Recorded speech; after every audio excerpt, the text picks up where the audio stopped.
Boa noite, irmãos. Paz do Senhor Jesus esteja com todos nós. Amém? Estamos mais uma vez reunidos como igreja do Senhor, como a igreja que é o povo de Deus. Nós somos o templo do Espírito Santo. A igreja não são essas paredes, então nós estamos reunidos como igreja para louvar, adorar, buscar ao Senhor e ouvir a sua voz por meio da sua palavra. Convido os irmãos a abrirem a palavra do Senhor no Salmo de número 147. Salmos 147. A palavra do Senhor que nos diz assim: Aleluia! Bom e amável é cantar louvores ao nosso Deus. Fica-lhe bem o cântico de louvor. O Senhor edifica Jerusalém e congrega os dispersos de Israel. Ele sara os que têm o coração quebrantado e trata das feridas deles.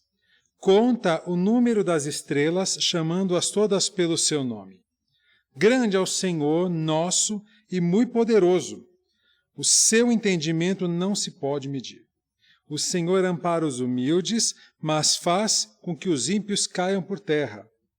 Cantem ao Senhor com ações de graça, ao som de harpa, cantem louvores ao nosso Deus.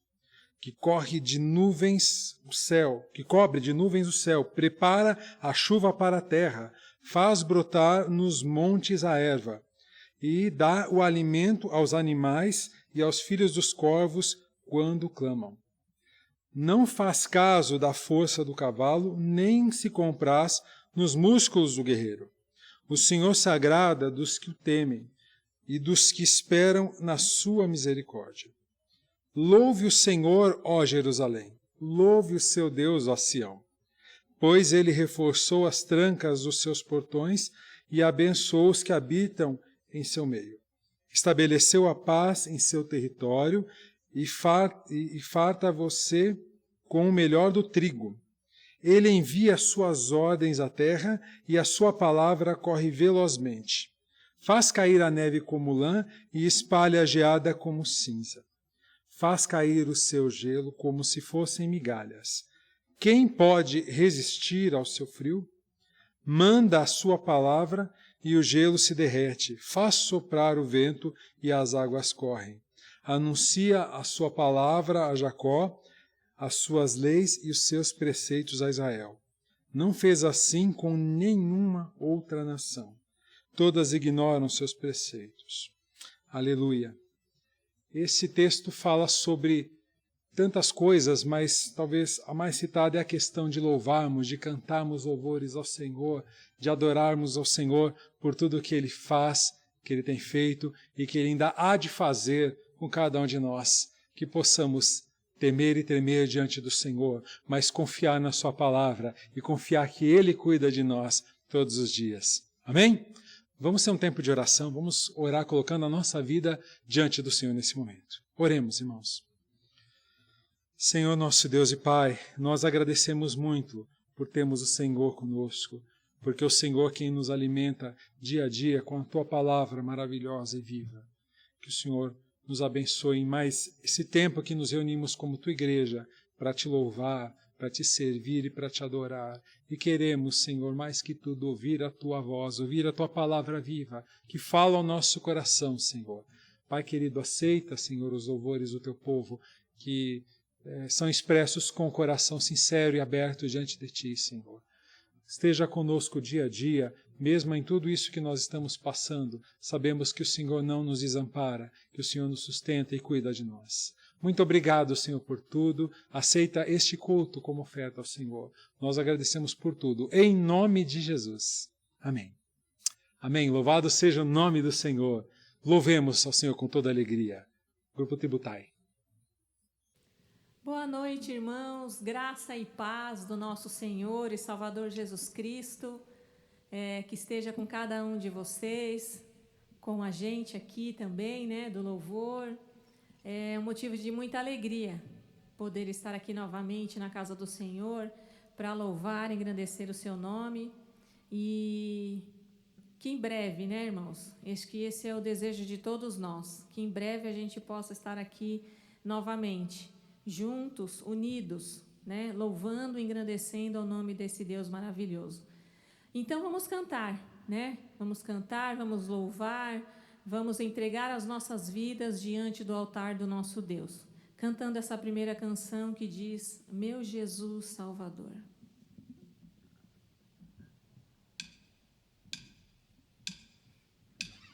Salvador,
Inabaláveis são as promessas do nosso Deus. Não devemos nunca deixar de louvar a esse Deus maravilhoso, que um dia desceu à terra para nos salvar, que foi levado ao madeiro para nos perdoar, desceu ao sepulcro, mas ele ressuscitou. Amém? Então vamos cantar com toda alegria. Ao Senhor quero exaltar.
Profundo, que a gente não canse de exaltar a esse Deus maravilhoso. E hoje seria um culto, né? Se nós todos estivéssemos aqui, seria um culto de Santa Ceia. Mas mais um mês, né, se passou e a gente não conseguiu se reunir. Mas o Senhor está no controle de todas as coisas, irmãos. Creia nisso. E nós vamos cantar essa canção. Que o sangue de Jesus nos lava, nos purifica de todo o pecado. Que possamos não esquecer disso nunca. Que o Senhor está conosco, mesmo em meio a toda essa situação terrível que nós estamos passando. Ele está com cada um de nós, né? Nas nossas casas, nos nossos afazeres. E logo, logo, se Deus assim permitir, estaremos de volta, todos juntos aqui, para participar da mesa do Senhor. Amém?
Deus e nosso Pai, nós te agradecemos, ó Pai, porque enviou o teu Filho Jesus, ó Pai, para morrer em nosso lugar, ó Pai. Sabemos que aquele lugar, naquela cruz era nosso, ó Pai. Mas que aprove ao Senhor, ó Pai. Misericordioso que é, ó Pai, dá o seu único filho, ó Pai, em favor nosso, ó Pai. Para que a nossa ligação pudesse estar completa de novo, ó Pai. Para que a nossa felicidade pudesse ser completa, ó Pai. Nos céus, a eternidade, ó Pai. Ainda que nesse mundo possamos passar por algumas aflições, ó Pai. Sabemos, ó Pai, que o Senhor nos ensina a ter bom ânimo. E nós te pedimos, ó Pai, nessa noite, ó Pai, que acalenta os nossos corações, ó Pai, com a Tua palavra que será ministrada nesse momento, ó Pai. Unja o Teu servo, ó Pai, que ele seja a boca do Senhor, ó Pai, para que o nosso coração, ó Pai, seja ministrado, ó Pai, com a Tua palavra. E esse é o nosso desejo, ó Pai. Aceita os nossos louvores, ó Pai. Aceita as nossas vidas, ó Pai, como sacrifício, ó Pai, vivo, santo e agradável, ó Pai. Ensina-nos, ó Pai, a cada vez mais, ó Pai, honrar a Ti e Te glorificar, ó Pai, com as nossas vidas. É o que nós te pedimos, em nome de Jesus. Amém. Amém.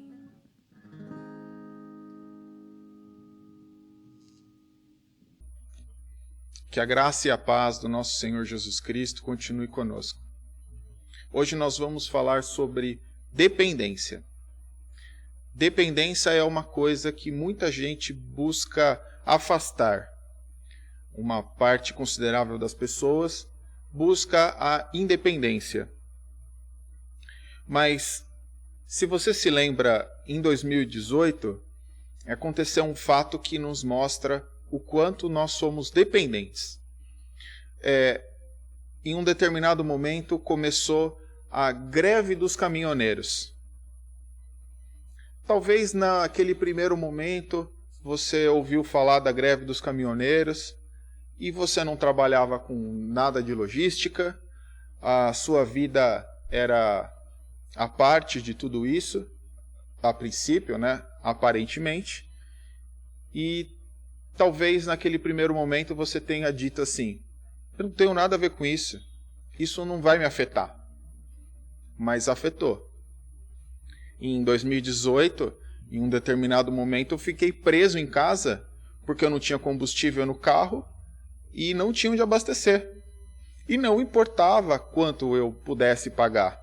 Apesar de ter alguns postos que foram até multados por cobrar gasolina a mais de R$10, ainda assim eles eram extremamente raros e não tinha como abastecer o carro. Não tinha comida no mercado, não tinha um monte de coisa. E talvez naquele momento nós tenhamos a percepção de quanto nós somos dependentes dos caminhoneiros, uma profissão que talvez ninguém dê muito valor. O fato é que essa questão da independência é uma busca humana. E Tiago vai falar disso no capítulo 4, dos versículos de 13 a 17, que diz assim: escutem agora, vocês que dizem, hoje ou amanhã iremos para tal cidade e lá passaremos um ano, e faremos negócios e teremos lucros. Vocês não sabem o que acontecerá amanhã. O que é a vida de vocês? Vocês não passam de neblina que aparece em um instante e logo se dissipa. Em vez disso, deveriam dizer: se Deus quiser, não só viveremos, como também faremos isto ou aquilo. Agora, entretanto, vocês se orgulham das suas arrogantes pretensões. Todo orgulho semelhante a este é mau. Portanto, aquele que sabe que deve fazer o bem e não o faz, nisso está pecando. Então, nesse momento onde a sociedade busca a independência, o que Tiago está escrevendo é 2000 anos atrás, então é uma questão do ser humano, não é só desse tempo. Mas o quanto nós temos ouvido sobre a busca da independência? Talvez você, acessando o seu YouTube, tenha recebido algum vídeo sobre a independência financeira, algum coach falando alguma maneira de você aplicar melhor na bolsa e conseguir uma renda extra para você não precisar mais depender de ninguém, depender do seu trabalho, de nada. E essa busca da independência financeira, especificamente, ela não é em si mesmo pecado. Não tem problema. Falar, então não posso investir em nada? Não, não é isso. A questão não é essa. A questão é que essa realidade e essa busca mostra onde está o nosso coração. Nós queremos ser donos da nossa vida. Nós queremos ter a rédea da condução da nossa vida. E o problema é quando nós queremos ter o controle e pegamos o volante da mão de Deus. O que Tiago está falando é que está falando de pessoas que faziam planos e diziam assim, nós iremos, as coisas serão assim, nós investiremos, faremos negócios e teremos lucros. Essa pessoa não está preocupada se Deus aprova ou não.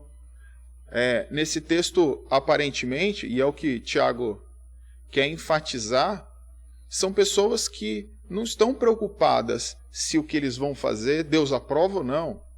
Não estão preocupadas se o que eles vão investir, se é lícito ou não.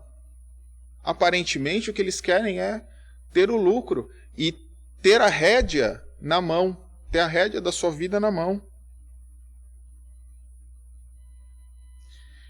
E a questão, e Tiago usando essa questão do dinheiro, não é à toa. Porque realmente o que a gente mais quer ter o controle é a nossa vida financeira. Ou melhor, o bolso é o último órgão que se converte. Eu sei que o bolso não é um órgão, vocês entenderam, é uma brincadeira. Mas a última coisa que a gente rende na nossa vida é a nossa vida financeira.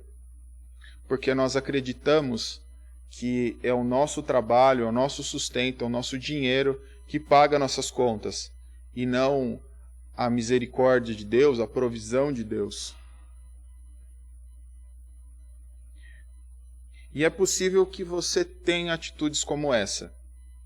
É possível que você, olhando para a sua vida, como eu faço com a minha, de vez em quando faça coisas como essa.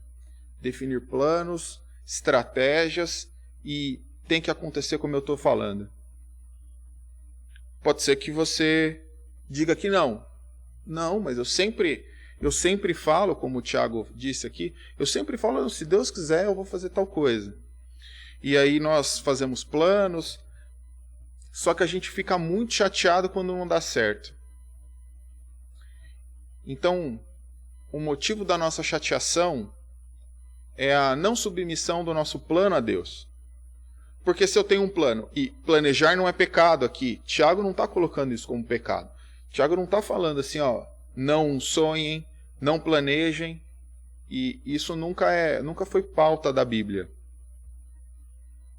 Mas por que a gente fica tão chateado quando um grande negócio não é fechado? Por que a gente fica tão chateado quando uma viagem não dá certo? Ou quando o curso que você queria passar no vestibular não deu certo? O concurso para aquela vaga do Estado, da Prefeitura, não dá certo, você não passa. Ou até o passeio da escola, que você iria lá no zoológico, e por algum motivo não dá certo. Por que a gente fica tão chateado? Se nós colocássemos os nossos planos diante de Deus de verdade, nós entenderíamos que não era o momento, que talvez acontecesse alguma coisa, aquilo pode ser livramento, mas a gente fica muito chateado. E é porque nós tiramos Deus, pelo menos desse momento da nossa vida. Nesse momento, e já aconteceu comigo, e não importa, às vezes eu fiquei muito chateado porque não deu certo uma coisa na igreja. Eu queria que acontecesse tal evento, trabalhei, organizei, e aí não deu certo. Deus não queria que acontecesse? Às vezes não. Às vezes não queria. Então, a gente fica muito chateado quando a gente tira Deus do processo. E por que eu falei da igreja? Porque talvez a gente tenha a ideia de que fazer coisas na igreja é o mesmo que fazer coisas para Deus. E não é. E não é. Mas, quando nós colocamos Deus no centro da nossa vida, como Ele deveria ser, como Ele deveria estar, e pelo menos na nossa vontade, né? Nós temos o risco de ficar chateado, indignado, porque o meu plano não funcionou. O meu plano não está certo. Isso é sinal, meu irmão. Isso é sinal de que você não está se submetendo à vontade de Deus de maneira total. A atitude mais correta da nossa parte seria dizer de maneira sincera: se Deus quiser, faremos isso ou aquilo. É o que o texto está falando. E nós ouvimos com alguma frequência até. Mas ele tem que ser real.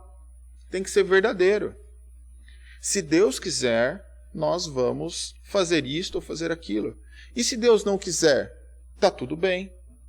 E se o plano que eu fiz não funcionou, está tudo bem. Por quê? Porque Deus é que está no controle. Ele é soberano. Ele pode todas as coisas, ele faz todas as coisas do jeito dele. E tudo é feito através dele e para ele. Então, não faz sentido a gente ficar tão chateado quando as coisas dão errada.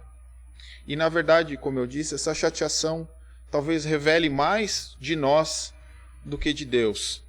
Talvez a gente precise pensar um pouco a respeito dessas coisas e refletir mesmo. Até quando eu estou me submetendo a Deus de maneira real e total? E por que nós deveríamos ser submissos a Deus se o meu plano é tão bom? Por que eu preciso submeter os meus planos a Deus? Eu pensei tudo certo. Tudo que eu pensei aqui é tão bonito. E se Deus se submeter ao meu plano, precisa ver como vai ficar legal. Pelo menos para mim, aparentemente.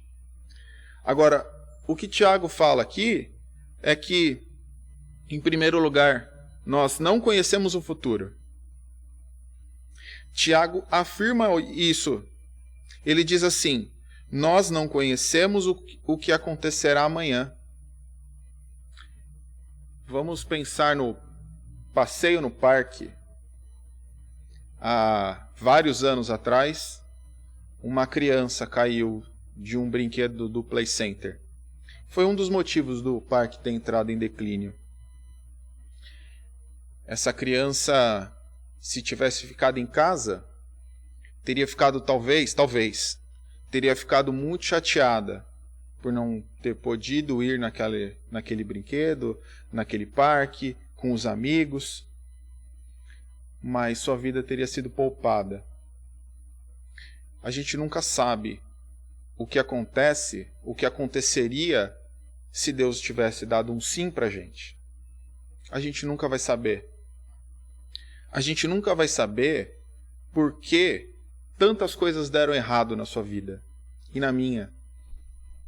A gente nunca vai saber por que aquele dia seu carro quebrou e você chegou atrasado.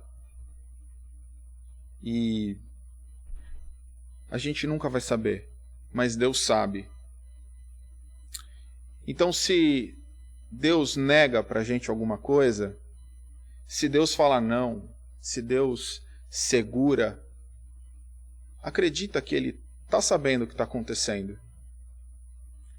Ele sabe como seria a nossa vida se o nosso plano lindo, se o nosso plano maravilhoso tivesse dado certo.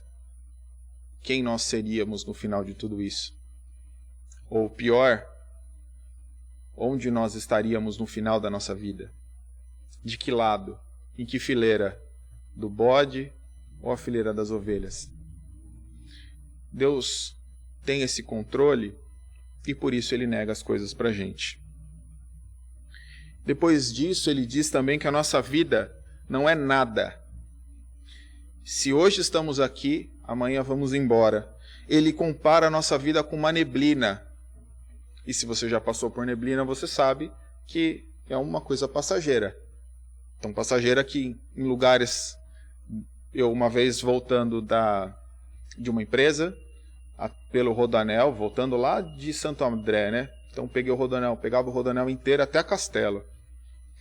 E tinha dias que a neblina era tão intensa que a 30 por hora dava medo, porque a gente não enxergava a frente do carro. Mas no outro dia ela não estava mais lá. Talvez se eu demorasse algumas horas, ela já não estaria mais lá. A nossa vida é assim também. Esses dias eu tinha 12, hoje eu vou fazer 40. Eu vou fazer 40 daqui 2 anos, né? Senão minha esposa briga comigo, fala que eu estou acelerando minha idade. Mas hoje daqui a pouco faço 40. E se Deus permitir, se Deus permitir eu faço 40. Se Deus permitir eu acordo amanhã, tá? Então não tem nada disso. Mas se Deus permitir, daqui a pouco eu tenho 80. E eu vou olhar para trás e tudo vai ter passado tão rápido que eu nem sei contar onde eu gastei todo esse tempo. Já estamos aí.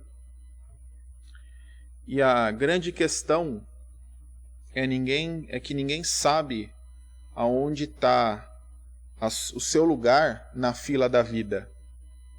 Quando é que Jesus vai te chamar? Qual é a sua senha? A gente não sabe. E se eu dissesse para você que você vai viver só mais 3 dias? Será que você gastaria todo o seu tempo na busca por aquele sonho que você tem? Será? Vamos dizer hipoteticamente aqui que o seu sonho seja ter um carro importado. Se eu te falasse que você tem mais 3 dias de vida, será que você sonharia com isso ainda? Será que esse seria seu objetivo?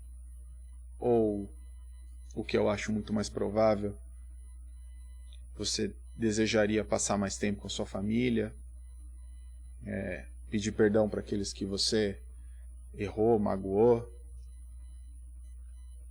Eu acho que quando a gente pensa no tempo na nossa vida, o quanto ela é curta e percebe que tudo pode acabar de uma hora para outra, Deus está certo em não permitir com que eu corra atrás dos meus sonhos de maneira desordenada. Porque Ele precisa me colocar na linha e me ajudar a buscar o que é importante em primeiro lugar. Porque sozinho eu não consigo. O texto conclui no final que ele fala, o texto diz assim exatamente: portanto, aquele que sabe que deve fazer o bem e não faz, nisso está pecando. É muito provável que você já tenha ouvido alguém fazer uma citação errada desse texto, dizendo sobre ação social, o que for. Se você não faz, você está pecando. Sim, isso é verdade. Tem outros textos que podem embasar essa realidade, mas nessa passagem aqui ele está dizendo assim: se você sabe que você tem que ser submisso a Deus e não você está pecando. É isso que esse texto está falando aqui no contexto. E se submeter a Deus aqui, recapitulando, é reconhecer a nossa limitação humana, e devemos lembrar todos os dias que somos apenas servos de Deus, que foram comprados pelo sangue de Cristo na cruz. E servos talvez seja uma das palavras mais mal traduzidas da Bíblia. Não que está errado falar servos, mas aqui o contexto de servos é escravo. Talvez a gente olhando servo, a gente pense num empregado. Não é isso.